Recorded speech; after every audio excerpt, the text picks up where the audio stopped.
Bistado ang mahigit 700 milyong pisong halaga ng iniinalang shabu sa loob ng ilang balikbayan box mula po sa Amerika.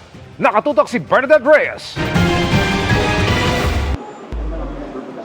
Imported na tsokolate o mga dilata ang karaniwan na laman ng mga balikbayan box.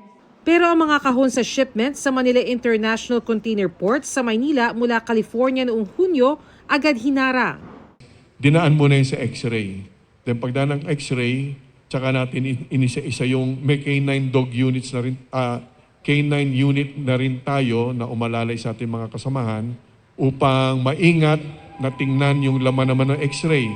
Nagkaroon ng kakaibang reaksyon yung ating K9. May reaksyon sila na pabalik-balik. Bukod sa pag-upo, pagpabalik-balik sila na parang balisa. Yan ay indikasyon na meron silang suspetsya na drugs. Sa 4 sa 700 kahon sa shipment, tumambad ang mahigit 110 kilos ng hinihinalang methamphetamine hydrochloride o shabu na nagkakahalaga ng halos 750 million pesos. Idineklara raw ang mga ito bilang personal effects tulad ng pagkain. Nabisto ito ng Bureau of Customs sa tulong ng intelligence report.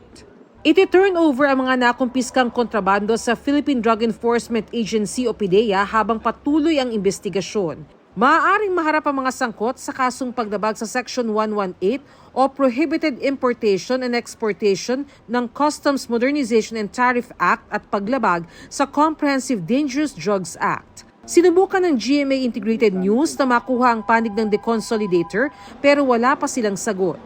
Siniguro naman ng BOC na agad ire-release ang mga balikbayan box na walang kontrabando. Para sa GMA Integrated News, Bernadette Reyes, Nakatutok, 24 Oras.